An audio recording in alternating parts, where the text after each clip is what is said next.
დელეზი ამბობს, რომ ფილოსოფიის სადღაც ამბობს, რომ ფილოსოფიის მთავარი მოცანა, თუ მიზანი არის კონცეპტების შექმნა და კონცეპტი, რომელიც ჰაკინბეიმ შექმნა, არის ონტოლოგიური ანარქიზმი.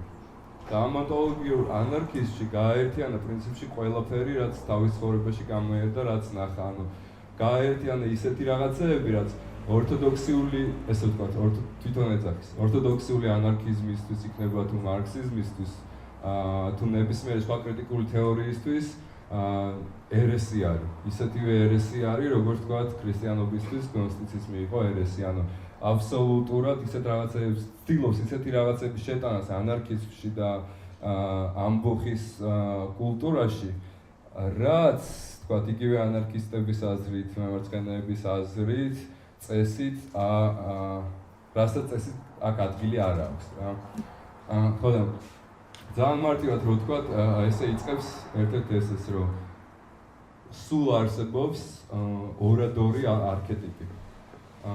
ტერორისტის არქეტიპი, ანუ ანარქისტის არქეტიპი და მონარქის არქეტიპი. ანუ ამბობს, რომ ტერორისტი და მონარქი არის ორი ყველაზე მთავარი არქეტიპი და ყველაზე ძირძველი არქეტიპი, რომელიც ჩვენს ტვინებში არის. და ამბობს, რომ ყოველ ღამე ჩემს სიზმრებში მე ვხედავ მხოლოდ ორი ტიპის ადამიანებს, მონარქებს და ანარქისტებს. ყველა დანარჩენი ჰაკინბეის აზრით არიან ფუნქციონერები, ჩვეულებრივი ფუნქციონერები. ყველა ჩვენში ეს ორი არქეტიპი ჰაკინბეის აზრით არის ერთ-ერთი ყველაზე მთავარი არქეტიპი, რასთანაც უნდა ვიმუშაოთ. და მთავარი განსხვავება ონტოლოგიური ანარქიზმის სხვა ტიპის ანარქიზმისგან არის ის, რომ ბრძოლის ველი, ანუ სოციალური ბრძოლიდან გადააქვს შინაგან სამყაროში. ანუ ამბობს ეგეთ რაღაცას, რომ ეს ადგაც ცოტა ვიპოვე ახლა აი ამ ფრაზას.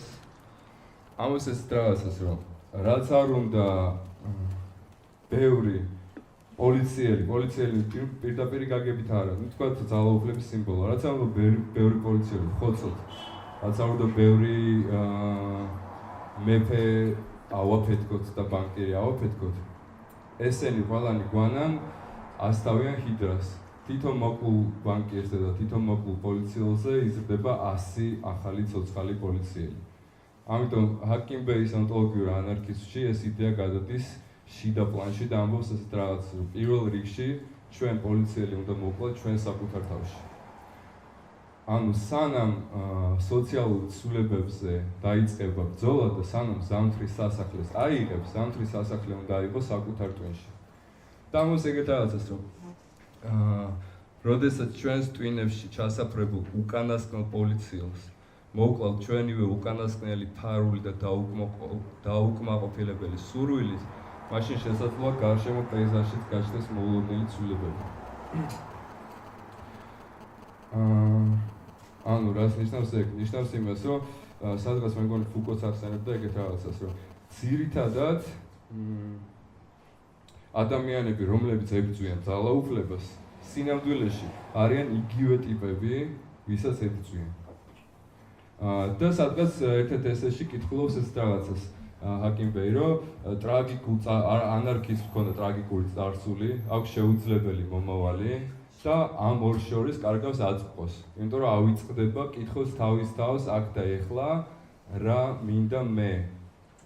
და მოყავს ესეთ მაგალითი, წარმოიდგინე, რომ შენ წინ გაჩნდა ჯადოქარი, რომელიც გეკითხება, რომ მითხარი შენი ნამდვილი სურვილი, რა არის შენი ნამდვილი სურვილი. და რას იზავ ამ დროს? ამოეფარები იდეოლოგიურ ბანალობებს, გამოიყენებ რაღაც იდეოლოგიურ შტამპებს, რომ მე მინდა მოხდეს ეს, მე მინდა მოხდეს ის, თუ სინამდვილეში მიხვდები რა არის შენი ფარული დახშული ნამდვილი სურვილი. იმიტომ რომ შენი ფარული დახშული ნამდვილი სურვილი შეიძლება აბსოლუტურად განსხვავებული იყოს იმისგან, რაც შენ გონია, რაც დაკეთებ ყოველდღიურად, რა. ონტოლოგიური ანარქიზმის მთავარი იდეა არის ის, რომ იპოვოს შენი ნამდვილი სურვილები და მოკლა მეფე შენში, მოკლა პოლიციელი შენში და გაანადგურო იმპერია შენში. და ამას ქვია რეალობის განადგურება რამხრივ. და აქ შემოდის გნოსტიციზმის მომენტი ძალიან საინტერესოდ, იმიტომ რომ გნოსტიკოსებს ჰქონდათ ეს მომენტი მიმართული გარე სამყაროზე, მაგრამ ჰაკინბეის შემოაქვს ეს მეტაფორად. გნოსტიკოსებს ძალიან მოკლედ რო ვთქვათ, ამაში გიორგი ყველაზე ბრწყინვალე თითქოს გნოსტიკოსებზე აქვს ალბათ ყველაფერს, რა. დავსნებოს ვიცემ და ცოტას მეც ვიტყვი. გნოსტიციზმი არის მარტივად რო ვთქვა, ადრექრისტიანული ერესები, ერესებს ეძახიან და ძალიან დიდი ხნის განმავლობაში, მათ შესახებ მარტო ის იცოდნენ, რასაც წერდნენ მათზე კრიტიკოსები, ეკლესიის კრიტიკოსები და 55 წელს იპოვეს გნოსტიკოსების ტექსტები პირვანდელი ესეთი ურყმელი სახით. რა განსხვავება გნოსტიკურ ქრისტიანობას და იმ ქრისტიანობას შორის, რომელსაც ვისმენთ. გნოსტიკური სექტების უმრავლესობაში მთელი იერარქია და მთელი ქრისტიანობა, როგორც ეხლა ვიცით, არის თავდაყირად აყენებული, ან მთლიანად დამოტრიალებულია. იყვნენ სექტები, რომელიც ამბობდნენ ლუციფერი არის კარგი. იყვნენ სექტები, რომელიც ამბობდნენ გველი, რომელმაც შეაცდინა ადამი და ევა, სინამდვილეში იყო კარგი. იმიტომ რომ გნოსტიკოსებს ჰქონდათ ესეთი წარმოდგენა, რომ ეს სამყარო შექმნა ცუდმა ღმერთმა, რომელიც არის ბრმა, არის ყრუ და გონია რომ არის ერთადერთი ღმერთი და შექმნა რაღაც მახინჯი უხეში სამყარო, იმპერია, როგორც ეძახდნენ გნოსტიკოსები ამას. და ჩვენ ვართ ჩაკარგულები, ჩაკეტილები ამ მატერიის, ამ იმპერიის ციხეში. და აქედან განთავისუფლების გზად ჰქონდათ რამდენიმე მეთოდი. ანუ იყო რაღაც სექტები, რომელიც ასკეტურ გზას ირჩევდნენ და ამბობდნენ, რომ ჯობია მთლიანად ასკეტიზმში ჩავიძიროთ და საერთოდ შეხება არ ჰქონდეს იმასთან, მატერიასთან და იმპერიასთან. და იყვნენ სექტები, რომელიც აბსოლუტურ გარყვნილებას ქადაგებდნენ, ანუ ქადაგებდნენ რეალობის აბსოლუტურ ამოტრიალებას.